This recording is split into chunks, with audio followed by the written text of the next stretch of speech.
welcome everybody to the Banyen Books in Conversation podcast. My name is McKeachie, and I'm really delighted to be joined today by Dr. Robert Svoboda. Dr. Svoboda, namaste, welcome. Thank you for joining us. Namaste, thank you. Now, Dr. Svoboda had said he would be happy to do an invocation to start our discussion today, so I'll invite you to do that. Om Vakratanda Mahakaya Surikoti Samaprabhan Nirvignam Kurume Deva Sarvakaryeshu Sarvadam. Om Ganana Antva Ganapati Ganghavamahe Kavin Kavinam Upamashavastamam Jeshtarajam Brahmanam Brahmanaspatana Shanvanutibisi Dasadanam Mahaganapataye Namaha. Jaya Ganesh. Jai Ganesh, thank you very much. So I'll start by just making a few announcements. First off, I'd like to acknowledge that though there are people joining from around the world, the physical location of Banyen Books and Sound is on the unceded territory of the Coast Salish peoples. That includes the Squamish, Musqueam, and Tsleil-Waututh nations. It's also Banyen Books and Sound's 50th anniversary year this year. So it's been Canada's healing and spiritual resource since 1970, an independent bookstore. And I encourage everybody to go to our website or visit the store. We've got full hours happening now, 11 to 7 every day of the week. And if you want to order things online, go to banyen.com, banyen.com. Now, our guest today, Dr. Robert Svoboda, was born in Texas in 1953. In 1972, he graduated with a Bachelor's of Science in Chemistry and a minor in French. In 1973, he traveled to Kenya and was initiated by the Pokot tribe.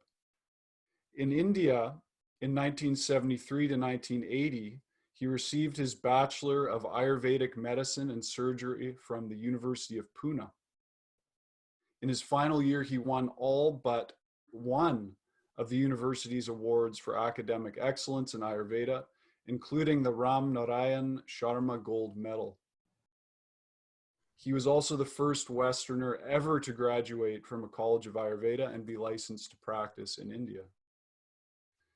During and after his formal training, he was tutored in Ayurveda, yoga, Jyotish, Tantra, and other forms of classical Indian lore by his mentor, the Aghori Vimalananda, a fascinating character. Vimalananda owned thoroughbred racehorses as well, and Dr. Svoboda served as his authorized racing agent at the Royal Western India Turf Club in Bombay and Pune between 1975 and 1985. Dr. Svoboda has served as adjunct faculty at the Ayurvedic Institute in Albuquerque, New Mexico, and at Bastyr University in Kenmore, Washington. He now travels extensively teaching in Tantra, Ayurveda, Jyotish, and other aspects of the Indian system. And he spends on average 3 months in India. He is the author of 12 books, including Prakriti, Your Ayurvedic Constitution, the Agora series, which is on his experiences with his mentor Vimalananda from 1975 to 1983. He's also got books on Jyotish and Vastu. His website is drsvoboda.com. Please welcome everyone, Dr. Robert Svoboda. If I may, I would like to start by asking you, all of these different, if we can call them maybe Vedic sciences or the Indian system, all these different pieces. We've got Jyotisha, we've got Ayurveda, Tantra, Yoga, Vastu. Can you give us an overview of where all of these arise from and how they fit together? I know it's not a simple answer. It's not a simple answer.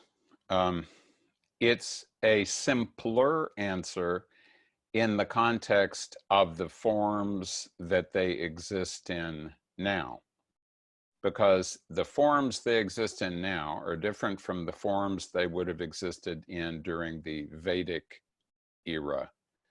So the Vedic era started, who knows, 4,000, 5,000 years ago, and continued until somewhere between 3,000 and 2,000 years ago. It started to change during that period. And between about 2,500 and let's say 1,000 years ago, roughly, there was the classical era. And even the grammar of Sanskrit changed. So Sanskrit is the language of the Vedas. Sanskrit is the language of classical Indian knowledge, but it's a substantially different language. I studied classical Sanskrit, and when I was at the Ayurveda college, the first year we studied portions of 2 epic poems by Kalidasa, and we studied some of a grammar text called the Laghu Siddhanta Kaumudi, and we studied the Niti Shataka, 100 verses on good governance, and we studied the 5th Tantra of the Pancha Tantra, which is not Tantra as people think about it nowadays. It's a book of fables. And these are all things in classical Sanskrit. But if to actually read Vedic Sanskrit is something that is much different from classical Sanskrit, and something that I find very difficult to do without a lot of help. But not only did the language change, the Jyotish of the Vedas is Jyotish that was based on the moon, and in particular the position of the moon in the 27, or in the Vedic times 28 nakshatras, which are lunar constellations. They're in the same zodiac. There is only one zodiac, but instead of dividing it into 12 parts, it's divided into 27 or 28 parts. What is the difference between the 27 and 28? Well, there was one very small nakshatra called Abhijit that originally the nakshatras were not all the same size. Originally, the nakshatras were regions of the sky, and it was not the original Jyotish was not very much at all about calculating things. It was more about getting the perception of how the light from the moon was interacting with the energy of space in that particular location, and how these things were influencing human beings. Modern Jyotish is very much about calculation, and it has to do with the ways that the solar zodiac and the lunar zodiac interact with one another. So this Abhijit nakshatra was always a very small nakshatra, and when they started to standardize the numbers of nakshatras, they, using mathematics, discovered that it was a lot easier to standardize, because they were trying to standardize them in the context of the 12 equal-sized solar constellations. And mathematically, it's easier to do that with 27 instead of with 28. And the reason why it's a difference between 27 and 28 is because the moon takes about 28 and a half days to go once through the zodiac. So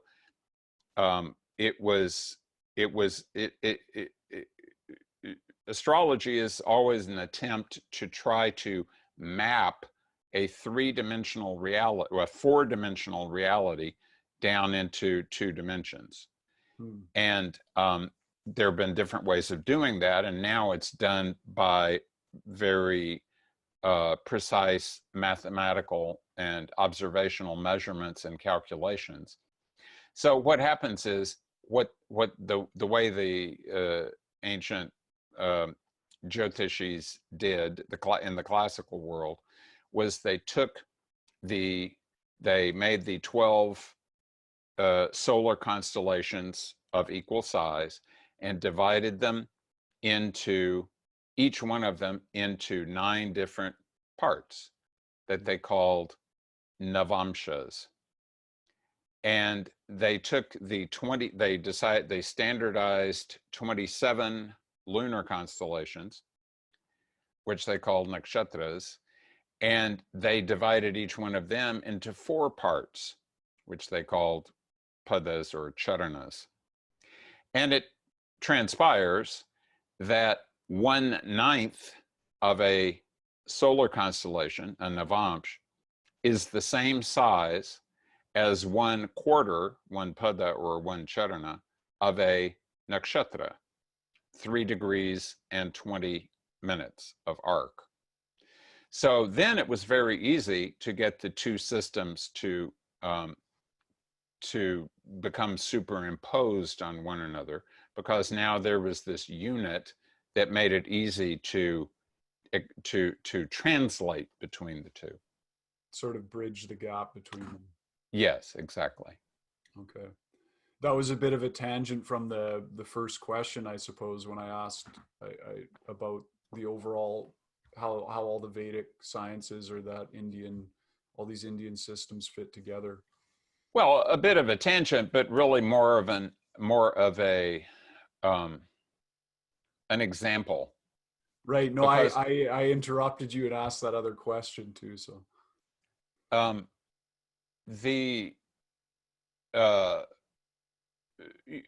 all science, ancient or modern, is trying to, its purpose is to, the word science means knowledge. Its purpose is to try to understand, to know what's going on in the world in which we're living.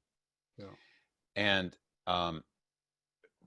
the Vedic period, during the time of the Vedas,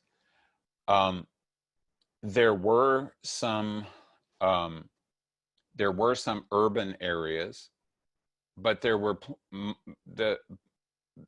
urbanization was very limited and patchy. And so people were much more connected to the reality of nature than they were after urbanization became serious. Mm-hmm. And urbanization became serious around 3,000 years ago. And it was at that time that deliberately the grammar changed, the Jyotish changed. In Ayurveda, in fact, it says very specifically in the Charaka Samhita, which is the most well-known Ayurvedic text, right, that there was a giant conference in a forest at one time. And whether there was one conference or 10 conferences, and whether it was, the important thing is whether there were, where it happened, or the important thing is they emphasized it was in the forest. And the topic of debate for the conference was, what will we do about humans who were living in urban environments now? Because they understood that this is a giant change for humans. In the past, you had to be aligned with nature because you were living in nature. You had no alternative. But once you become urban, you start to spend the majority of your time around other people. And that changes the way your organism works. That changes the way that your relationship with the world of nature. And so, and it makes you less vital. It disturbs the ability of your prana, or your chi, your ki, your life force, disturbs the ability of the life force to circulate well in the organism, because now you're being It's, you know, humans are very social. They're always mirroring one another. We even have a million neurons in our brain called mirror neurons, whose job is to do nothing but mirror other human beings. Really? Yes. So we can, but because it's very important that we all be able to fit together in our little groups, and feel like we're members of those groups. Are you familiar with Dunbar's numbers?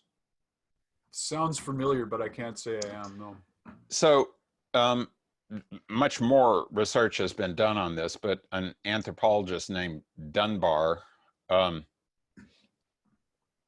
decided to do some experiments from the perspective of how many among primates, how many individuals can actually fit into an affinity group. Oh. And he discovered that it is very much based on the architecture of that species, of the brain of that species. So for human beings, and you can look this up easily on the internet, you look up Dunbar's number, yeah.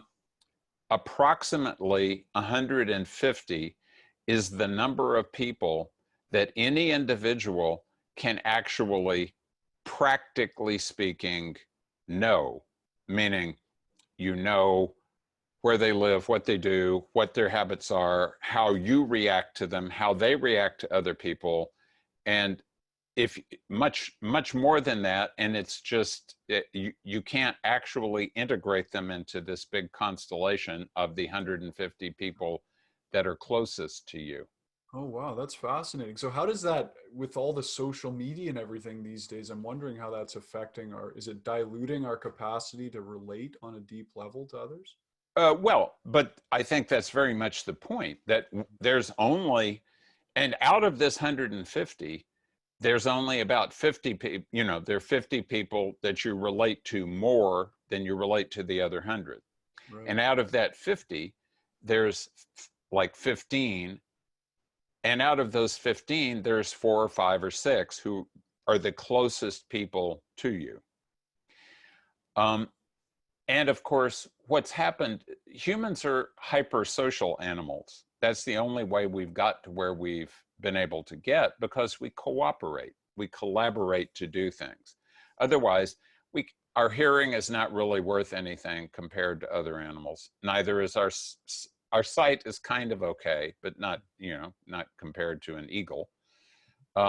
Our sense of smell, you compare it to a bear who can smell something 20 kilometers away, that's ridiculous.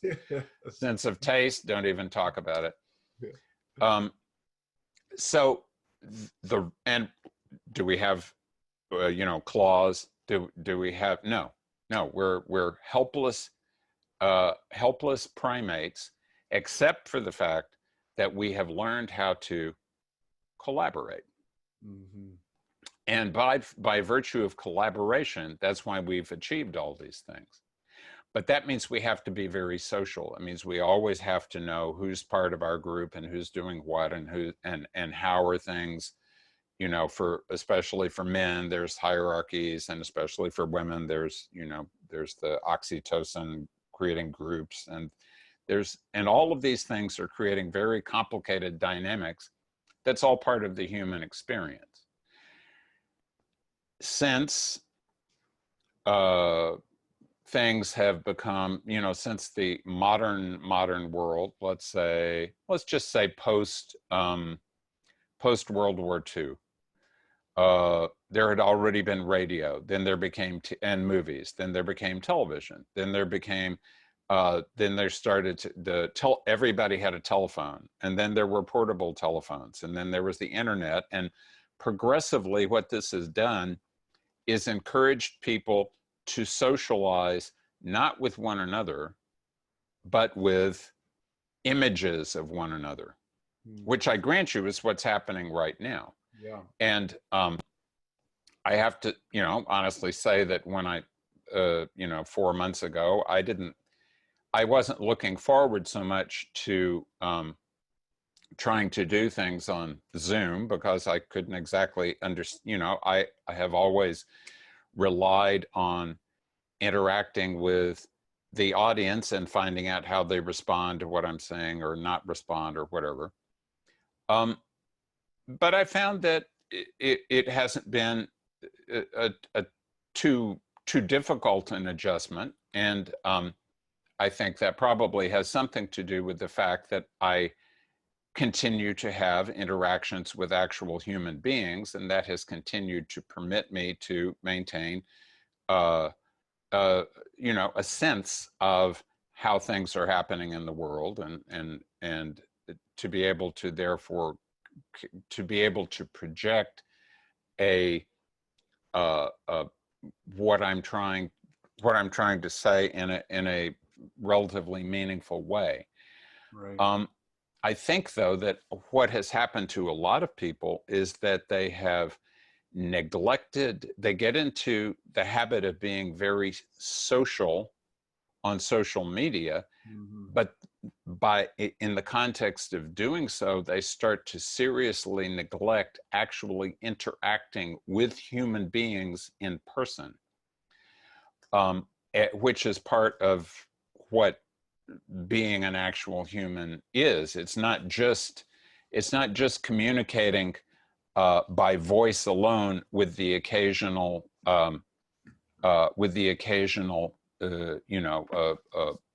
photograph or video clip or avatar or something.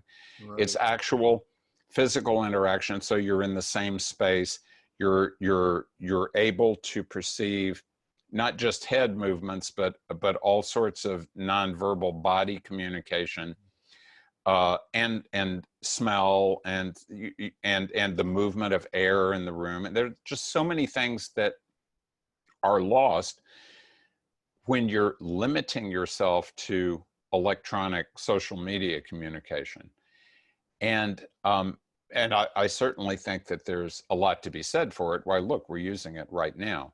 But I think that it's extremely undesirable that a lot of people have gone so far into that world that they are neglecting the world of being actually human. And of course, a lot of people have come to the conclusion that machines are a lot smarter than humans, and before too long, 20 or 30 or at the most 50 years, machines are going to become so smart that they're just going to start running things, and all the humans are just going to have to start either getting chipped and becoming part of this giant machine experience, or they're going to lose out. Which I think is a scary prospect. Well, yeah, it's impossible. And it's impossible because people don't understand how essential the physical body is for us to remain sane. 24 hours a day, we're getting information from our skin, from our ears, from our noses, even from our mouths. We're tasting what's going on inside us 24 hours a day. Fortunately for us, we can close our eyes, so at least part of the day we don't have to continuously be taking in visual information from outside. But otherwise, we're taking in information all the time from outside, and it's reminding us that this is where we're positioned. And it's allowing us to continue to feel that we're oriented in a particular way, and that is what is permitting us to feel like we are actually functioning in a world. If you take awareness out of this form and you put it into some silicon server somewhere, there's nothing to keep it grounded in the earth element, and therefore there's no reason for it to remain connected to what is actually real in reality. The earth element. Now, you invoked Ganesha at the beginning. I I understand did. he's the lord of the earth element. I kind of Yes. have two questions. One would be just an overview of what a deity is in general for our audience, and then the significance of Ganesha. And I know Ganesha Chaturthi is coming up. Is it on the 23rd? The Chaturthi, I believe, will be on the 23rd in India, but in North America, this in itself is something that is a giant subject on its own. How do you determine which lunar day should be calculated according to which solar day? Okay. Because in India, days begin not at 12 midnight, but at sunrise. Uh-huh. So usually, and Chaturthi means the fourth day of the lunar fortnight. It could be the bright fortnight or the dark fortnight. For the Ganesh festival, it's the fourth day of the bright fortnight of the lunar month of Bhadrapada. And so you have to decide, because it turns out that in North America, that fourth lunar day, it's called a Tithi, that fourth lunar day is going on at sunrise. But during the day, it changes to the fifth lunar day. So if you were going to observe something that was going to happen at night, let's say Vijayadashami, the day that Durga killed the buffalo demon and Rama killed Ravana, then you probably would want to have or both those things happened at dusk. You probably would want to have that Dashami, the 10th lunar day, happening at dusk, whether in fact it might not have been happening at dawn. But this, like so many things in astrology and in Indian thought in general, this is a matter of great discussion. In fact, there's an excellent book, or I think it's excellent, by the Indian Nobel laureate in physics, whose name escapes me at this moment, Amartya Sen, called The Argumentative Indian.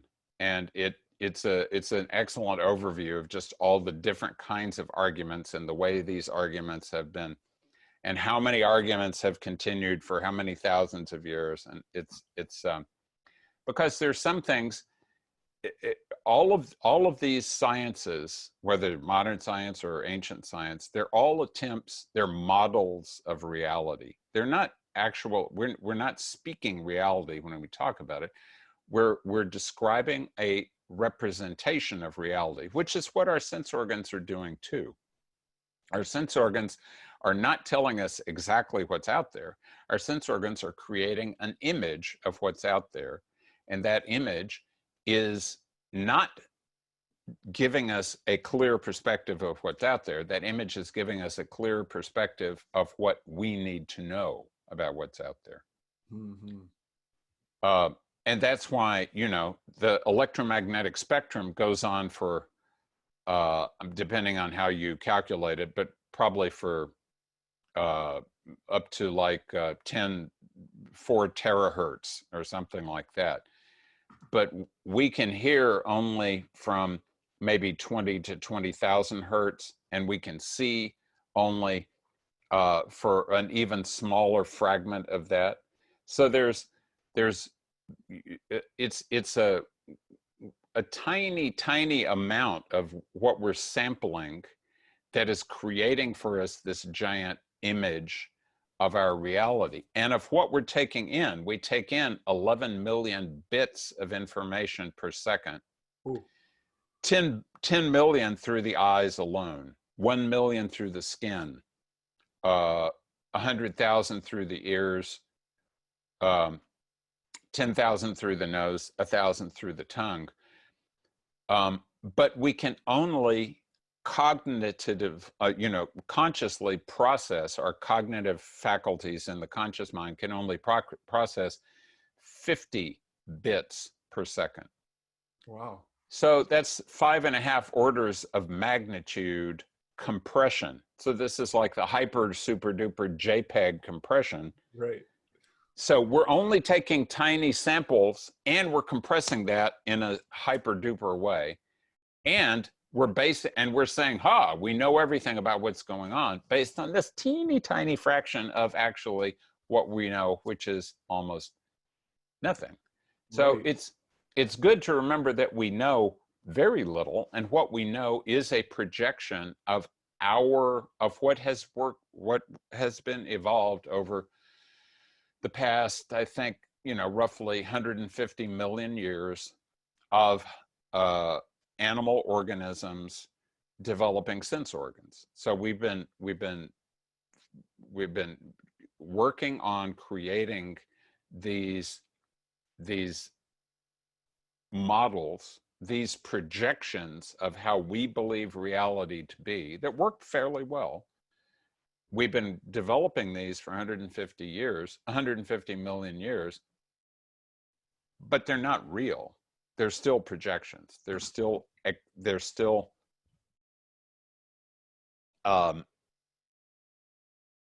anticipations.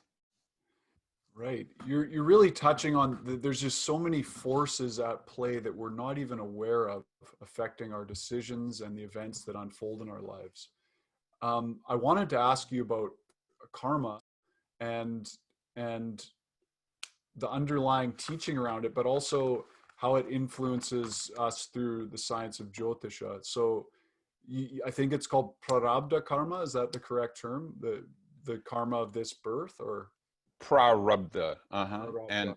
and what that it comes from a word that means to begin, prarabdha. So it's the beginning. It's the karmas that have come together that it was time for you as an organism to experience, and they have positioned you in the right place at the right moment to take on a form in an environment in which you will be able to experience the results of karmas that you quite possibly have performed quite a while back. Mm-hmm. And they, we say in Jyotish that everyone has a big pile of karmas, and that pile is called your sanchita karma. And sanchita means literally heaped up. So you have all these karmas heaped up, and some of them, they're all maturing, just like a fruit is ripening. Mm-hmm. And at the time that the fruit is ripe, that's the time that moment for you to experience that result happens. So according to how many fruits have ripened at what point, that will help to determine exactly where you're going to be born, who you're going to meet, how you're going to interact with those people, and how and when you're going to die. And so it's when a person is born, the moment of their birth happens at at the instant of their birth. The various grahas, so that word graha is used to take together the two luminaries, the sun and the moon, the 5 visible planets, Mercury, Venus, Mars, Jupiter, and Saturn, and the 2 nodes of the moon, Rahu and Ketu, the places in the sky where eclipses take place. So these 9 grahas, and they're called grahas because that word graha means to grab hold of, to grip, to grasp, to seize hold of. Like the And so parigraha in the yama. yes, so aparigraha means do not grab hold of things. Whereas graha means it is going to grab hold of you. So, and it is going to grab hold of you, not because it is up in the sky plotting, I'm going to grab hold of this person. Its job is simply to possess anyone who has certain karmas and make them behave in a particular way. So they are there waiting to possess people. And when you look at a horoscope, you have a reasonable opportunity to understand how people are going to be possessed by certain grahas at certain times in certain ways. So one thing that I find very interesting, of course, is that the grahas are all archetypal figures. And you had asked earlier about what is a deity. And deities are also, they're archetypal figures. Someone like Ganesh, for example, before he took on his current status as being the Lord of obstacle removing, he was often regarded as the Lord of obstacle creation. And there are still some countries in which a Ganesh-like figure appears, in which he is more known for removing obstacles than for getting rid of them. So, sorry, more known for creating obstacles. Sorry, creating obstacles instead of getting rid of them. Right. Okay. So, Ganesh represents an archetypal force. And whatever that force may be, the fact is that the archetypal world is very different from this world. And humans are being influenced by it. The grahas live in the archetypal world. We're being influenced by this, but just because we're influenced by it doesn't mean that we can necessarily perceive it directly any more than we can perceive even the universe around us directly. We're still getting a representation of it. So these deities are all representations of what's going on in the archetypal world. And it just so happens that these representations are often able to interact with humans. I personally like to think of it as a placenta, you know, and a placenta is made out of two parts that are, one part is created from the mother, from her endometrium. One part of it is created from the fetus, but they don't ever actually join together. They're very close. Things can be transferred from one blood stream into the other bloodstream, but they're kept separate. And that's sort of what's happening here. There's this archetypal reality that is manifesting itself in the human reality, and there's human reality that is focusing itself onto the archetypal reality, and they're very close to one another. They're in intimate contact, but they're not actually the same thing. They're not actually exactly, precisely connected to one another. So, can I ask on that? So I know the worship of a personal deity is meant to, the languaging I've heard around it is we eventually join with that deity, and that deity carries us to the infinite. So that joining is not a literal joining, but a more of a carrying. Well, if suppose we think of ourselves as, suppose I think of myself as a human being. What is a human being, after all? A human being is a combination of a human body, and this human body has been evolved over, well, evolution started billions of years ago.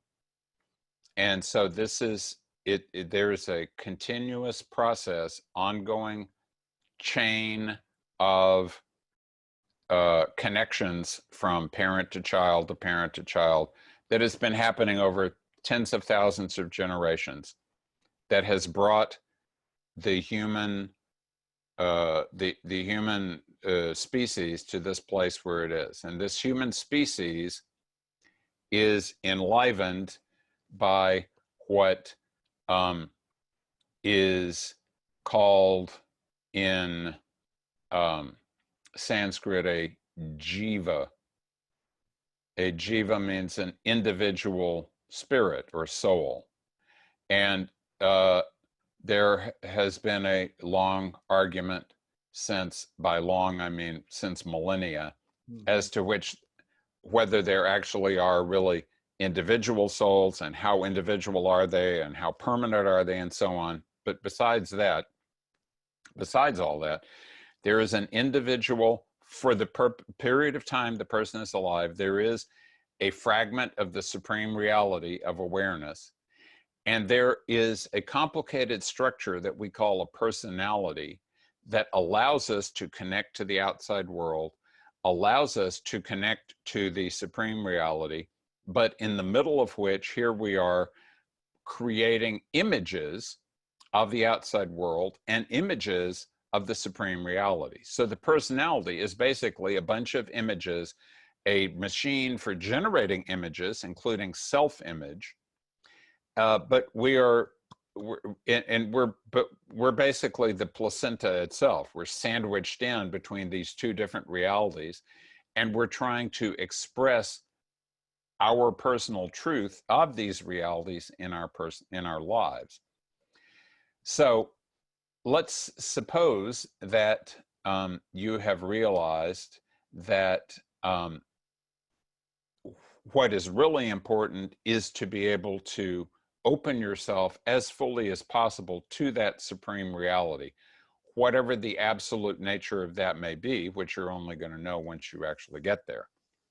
So you open yourself, you're trying to open yourself to that supreme reality. And as my mentor Vimalananda used to say, to do that, your choices are, you can try to connect to it directly, but because you're this personality that has all these images and projections and sense perceptions and all of these different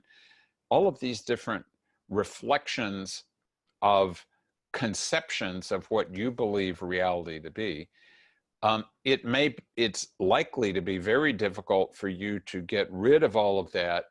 According to the Vedic neti, it is not this, it is not this. Throw out everything that is not supreme reality and you get to the supreme reality. Mm-hmm. It is in fact not so easy to do, especially nowadays, because there are so many images and there's so many people trying to grab our attention and keep us down here. So he said it's much better that what you should do is you should take one face of the supreme, and different cultures have created many different faces of the supreme. India has created many faces of the supreme. But to create those faces, to take out of those created faces, to take one, you could create your own face. But the point is, if you take a face that has already been created and that people have been worshiping already, there is already that face has already been well created. There's already momentum for it to be activated, and there is already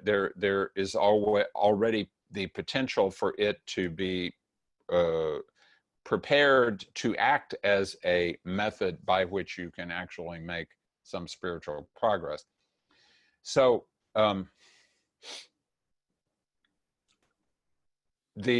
as Vimalananda explained it to me, the idea is that what you do is, by focusing on, and this is a tantric approach also. The tantric approach is that they sometimes, and when I say tantric, I mean it's very difficult to define tantra at all. But one aspect of tantra is what's sometimes called rasa vidya, which means alchemy, but it's the understanding of all the different rasas in the world, meaning all the different substances, including particularly substances that can have a strong effect on a human being, including number one substances, mercury, metallic mercury, and how it's prepared. It's called rasa. But rasa also means the tastes in the mouth, and rasa also means emotions. So all of these things have to be properly aligned together, because all of us have lots of different emotions. We have lots of different tastes. And the tantric idea has always been that you go from many different rasas to one rasa. And whatever that one rasa may be, one emotion, one way of interacting with reality. And then you follow that one way and to get to the parama rasa, the supreme reality. So that one rasa, for example, could be the Rama rasa. Suppose you're a devotee of the Ramayana, and you're a devotee of Rama, so that Rama will have certain flavor to him, and if you align yourself completely with that flavor, eventually, said Vimalananda, in your subtle body, you will create an image of Rama that will become real and perceptible to you. And that will still be an image, but that will be an image you have created of that reality. And then from there, you can proceed to use that image to act as a portal or a tunnel into that supreme reality, and then get to the reality from there. Wow. Okay. That clarifies it a lot. Thank you. You mentioned Vimalananda, and I'm just seeing it's actually we're down to 15 minutes left just now. I'll ask you one more question and then we'll open it up to the audience. This has flown by really fast. Time does fly. It does. One thing I really wanted to ask you about Vimalananda was he really focused on, now correct my pronunciation, Rananubandhanas?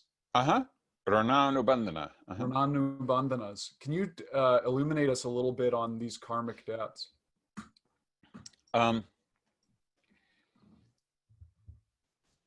Well, a debt is a debt. I borrow some money from you, you borrow some money from me. That's a debt. Two people are interacting with one another. And it's very likely that if they're interacting for any length of time, one does a little more for the other in this way, the other does a little more for the other in that way. So it starts to be not just very simple, I appear here, you know, it's not any longer a simple transaction. I show up, I would like to buy a banana, I hand you some money, I take the banana and everything. That's the end of that. It is often a situation where I owe you 5 bananas, 2 elevators, and 1 vacuum cleaner, and you owe me 3 refrigerators, 4 rocking chairs, and 150 avocado trees. And I may not know this, and you may not know this, but the grahas will arrange things so that these different items will be transferred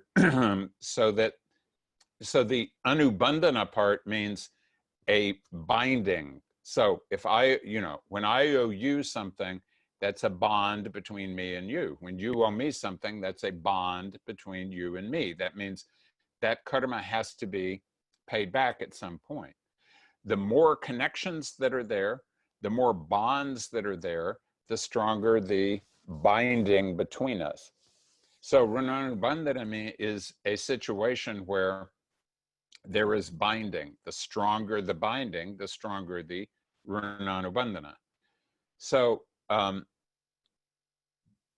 Vimalananda pointed out that, really knowing Rananubandhana is a very difficult thing to do. So that's why in general, the you know, all the great spiritual people over a long time have said that it is whenever possible good to be generous, good to be helpful, good to be kind, good to not not ask for things, but rather be willing to give things.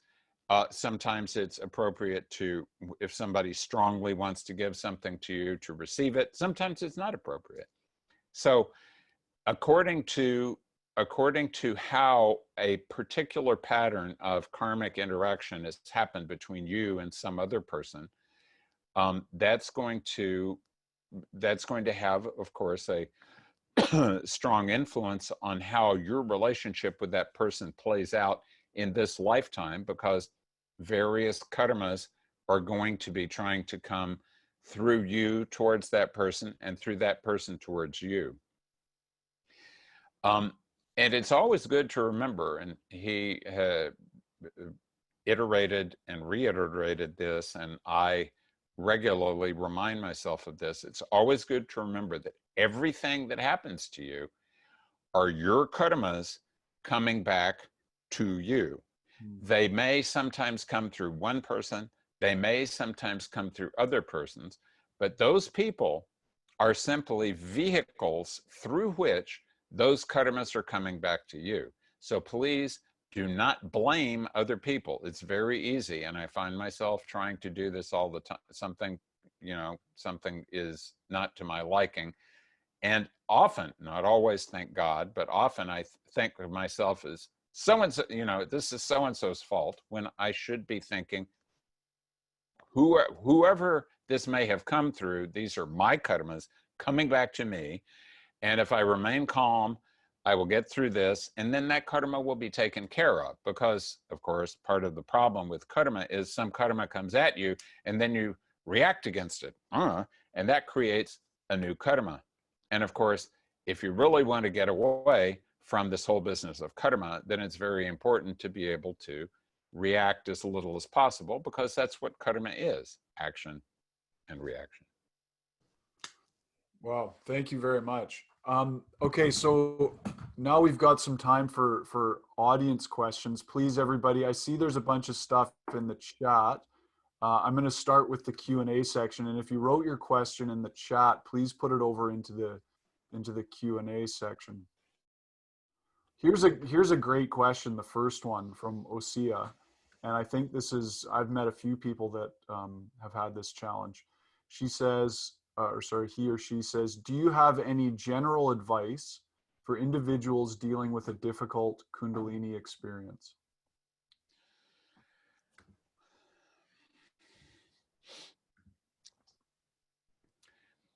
It is a good question, and the reason I hesitate is because I have had challenged myself with that, and some of the implications of what happened to me when I was 16 have still, even to this day, at age 67, still been influencing me to some degree. So I don't want that to make anybody feel depressed. It's just, but I mean, on the other hand, I am here, I'm sitting here, I'm functional. So it's like, it's not like things are terrible. But it is important to realize that this is not, it doesn't go away completely. It's something that you have to live with, number one. Number two, Kundalini and Ahankara, your ego, it's the same energy moving in different directions. When it's moving in the direction of being your ego, the thing that identifies you, that defines who you are, it is focused on your physical body, your ancestry, your family, blood family, and otherwise, your culture, and all the other things that are part of this reality. When it becomes Kundalini, it is directed in the direction of the supreme reality. if it goes directly back to the supreme reality, then of course it will not be identifying with you at all, and that will be the end of you. But your reptile brain, and remember, this is one of the reasons they call Kundalini a reptile, because she is a reptile brain manifestation. Your reptile brain, on the one hand, wants very much to go back to the supreme reality, but on the other hand, wants very much to stay alive. So that's where the challenge comes. So it is extremely, in my opinion, it's extremely important to always have one thing that you can turn your attention to at any time that you need to, that is that one thing that, well, as Mr. Mantri, my Jyotish mentor, used to say, your Ishta Devata, your personal deity, is that last face that you would see when you were drowning and going down for the last time. So whatever that may be in you, and it doesn't matter what people say it should be, it's like, what is that manifestation of reality that is most precious to you? And it may take some time for you to figure that out, but whatever it may be, find out what that is and grab hold of it. And you may have to, for some time, grab hold of it with every breath. And you may have to, for some time, grab hold of it with every in-breath and with every out-breath. But the most important thing to do is grab hold of that and say, from now on, you are organizing everything in my existence, because I can't figure out I'm too confused here. I want to be aligned with you, whoever you are, and I'm opening myself so you can come in and possess me, since my own personality is now it's not functioning adequately for this purpose. You come down and possess me and put my personality back together well enough so that I will be able to function to do what I need to do in this world for the duration of this lifetime. And then please take me in your direction when I go. And that way, good things will have happened overall. That's really helpful. I know a few people who've had difficult experiences, and I think that will be of benefit to anybody who has. Thank you. The next question is from Michael, and he asks, what does Dr. Svoboda see the future of Ayurveda in North America being?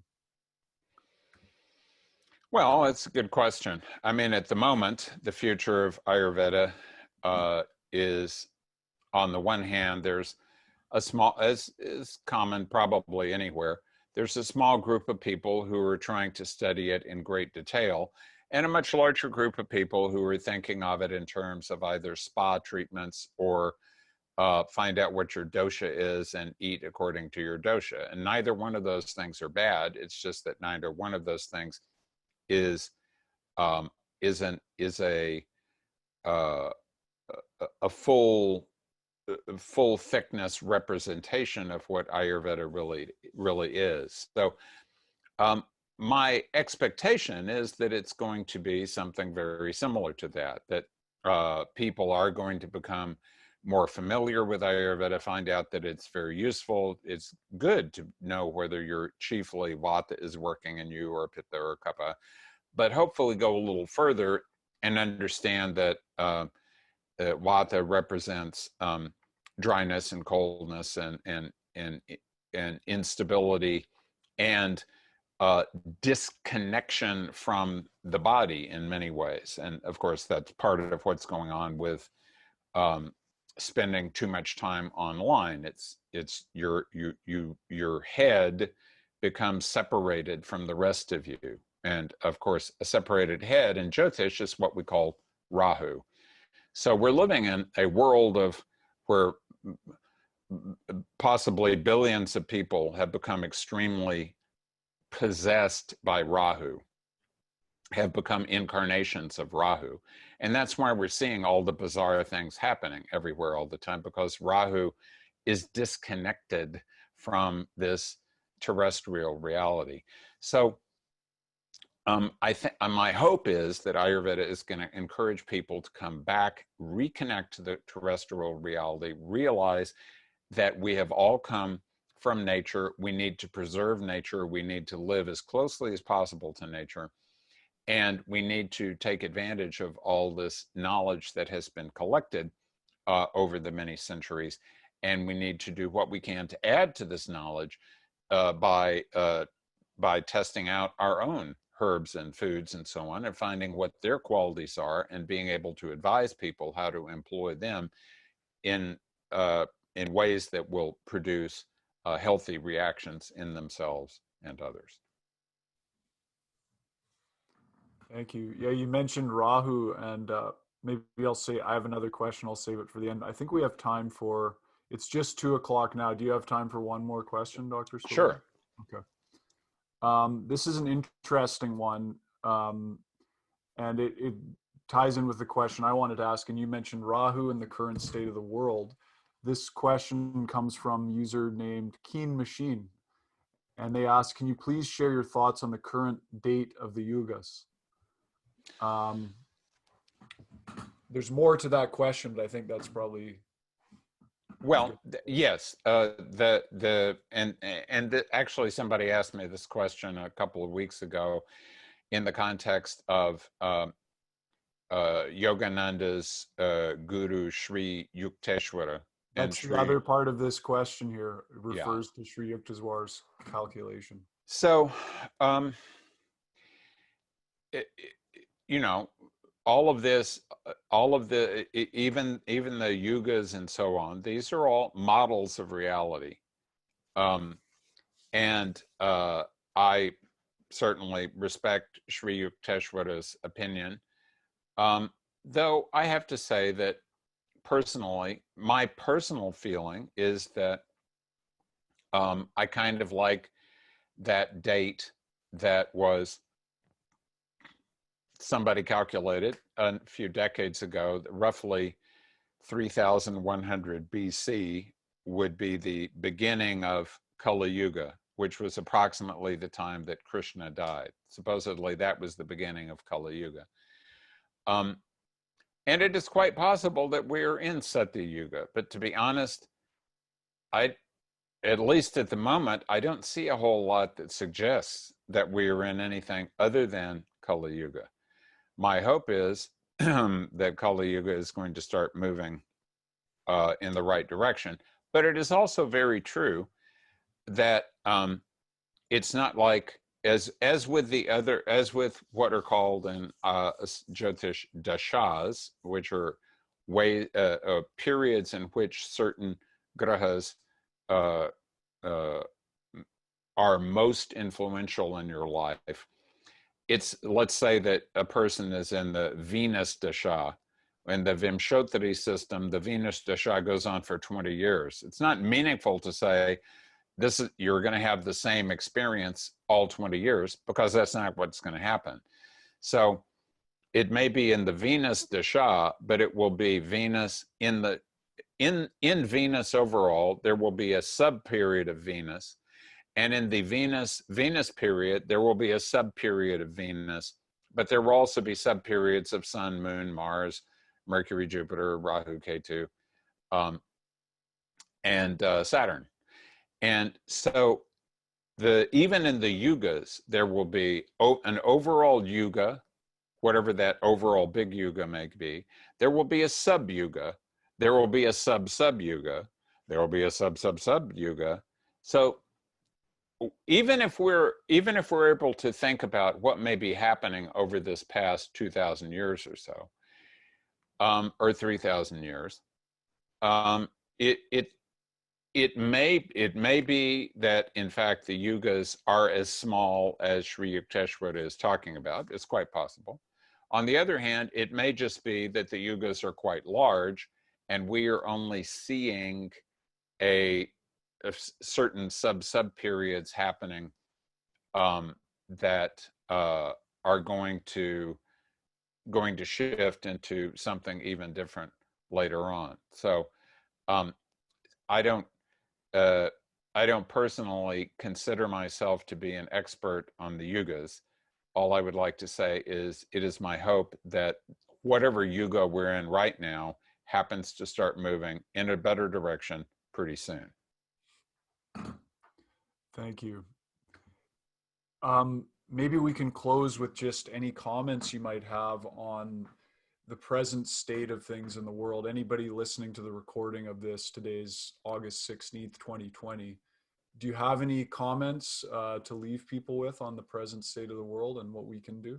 Well, I believe, you know, it certainly is my personal experience that while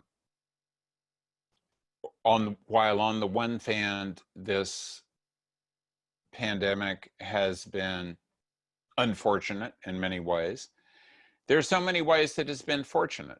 For one thing, it has not been the Black Death. It has not killed 25% of the population.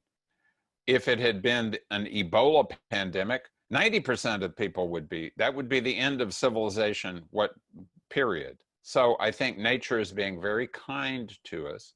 Nature has made everybody slow down and reevaluate what they're doing.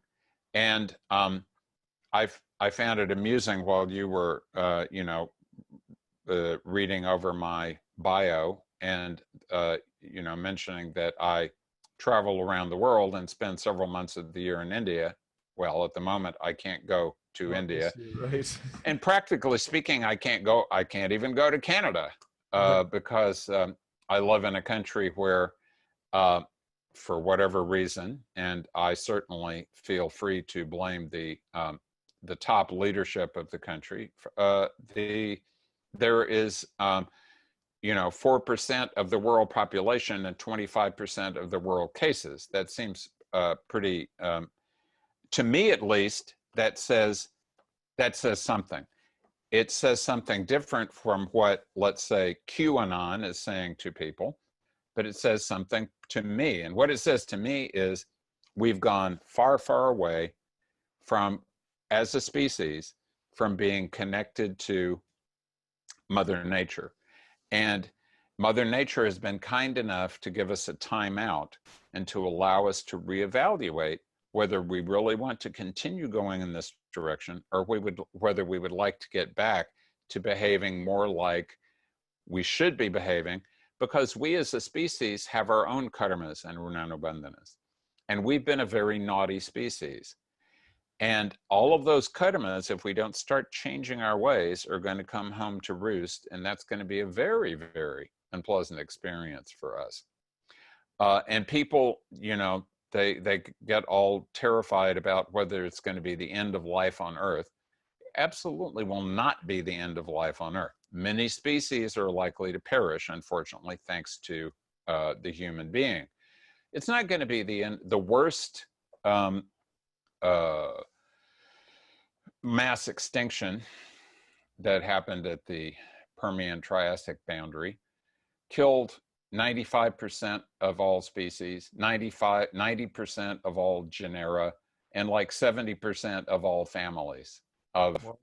So, I mean, it slaughtered everything. And it took possibly 10 million years to come back from that. But that was 250 million years ago, and look where we are now. So life on Earth is going to continue. Life on Earth will absolutely continue. Humans may or may not survive.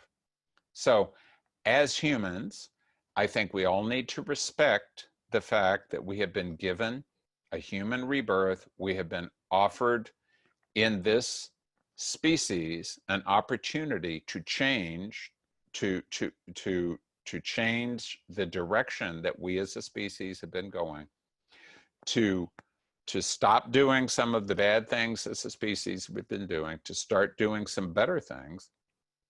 and to do what we can to repair our relationship with Mother Nature. And everybody can do that. Everybody can start doing that just by every time you're outside, just appreciating, being thankful to the fact that you have air, you have water, you are living in a place where it is not too cold and it's not too hot, and it is possible to be alive. Just being grateful is a tremendous move in the right direction. And when you do that, you're spending less time focused on the screen, which is not reality. Being in nature, that is reality. Beautiful. Dr. Svoboda, thank you so much for joining us. Really Ross, very nice to meet you. Gratitude to you. Yeah. And just a reminder to everybody, you can find our podcast anywhere that podcasts are cast. And you just search for Banyen Books in Conversation podcast. Much love to everybody. Thank you, Dr. Svoboda. Namaste. Namaste.